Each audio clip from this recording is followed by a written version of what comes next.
Cirilo, and today I am going to teach on the blood of Jesus, 5 minutes and below. First point to remember is all are sinners and have come short of the glory of God. All are sinners. Romans 3:23 clearly says all are sinners. You are a sinner because you committed some sins.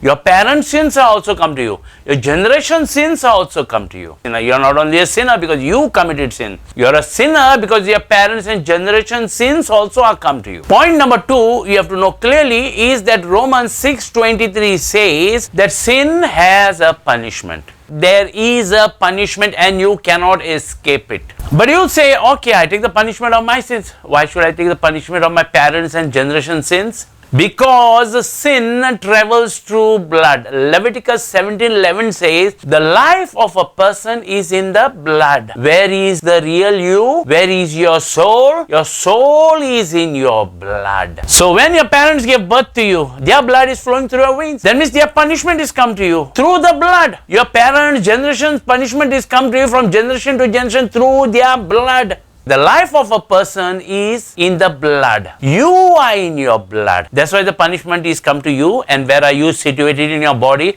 Not in your brain, not in your heart, in your blood. Now sin has a severe punishment and the punishment is death. That's why it's written that the wages of sin is death. Wages means when you work for somebody, you know and the boss knows that you have to be paid 100%. In the same way, when you commit a sin, 100% there is a punishment and the punishment is very severe. It's called death. That means death in your finances, death in your health, death in your family matters, and premature death. So many things you can. Whatever bad that's happening to you is called death. Another important point you have to know is the punishment of sins, that is death, is not given by God but is given by the devil.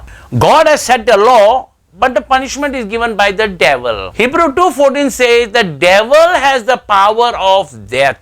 Because of sins, punishment comes on you and the punishment is given by the devil. It's very clear. God does not do all the bad things in your life. It's the devil who is doing all the bad things in your life. John 10:10, Jesus says, the devil has come to kill, steal and destroy. But I have come to give you life and life abundantly. So who is punishing you for your sins? Who is doing all the bad things in your life? The devil. Who is doing all the good things in your life? It is God Almighty. Jesus is doing all the wonderful things in your life. That means if you can get rid of your sins, the devil's authority over your life will be broken. Now the $1 million question is, how do I remove all my sins? The Bible says, means God says, to remove sin, you can do nothing. To remove sin, you need a blood which is sinless. And that blood is not available on earth because all human beings' blood is polluted with sin. All are sinners. That is the reason God Himself left heaven, came down to earth in flesh, died on the cross and shed His precious blood to forgive all your sins. Matthew 26:28, that's why Jesus said, this is the blood of my covenant which I have shed for the forgiveness of sins. In the Old Testament, they used to use the blood of a lamb. That is over. That was a temporary arrangement. Now God Himself comes down to earth and dies on the cross and sheds His blood.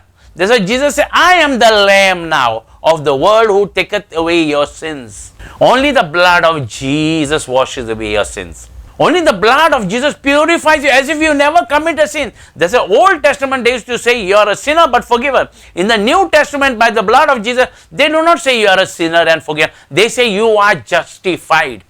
Just as if you never committed a sin. Somebody shout, thank you, Jesus. Now putting it in context, if you commit a sin, punishments come to you. And the punishment is given by the devil. That means when you accept Jesus, His blood washes away all your sins, making the devil lose authority in your life. Automatically, you'll become healthy, wealthy, prosperous and blessed. When you accept Jesus, His blood washes away your sins. When your sins are forgiven, the devil's grip over you is broken. When the devil's grip over you is broken, automatically all blessings will flood in your life. And when you die, you'll go to heaven forever.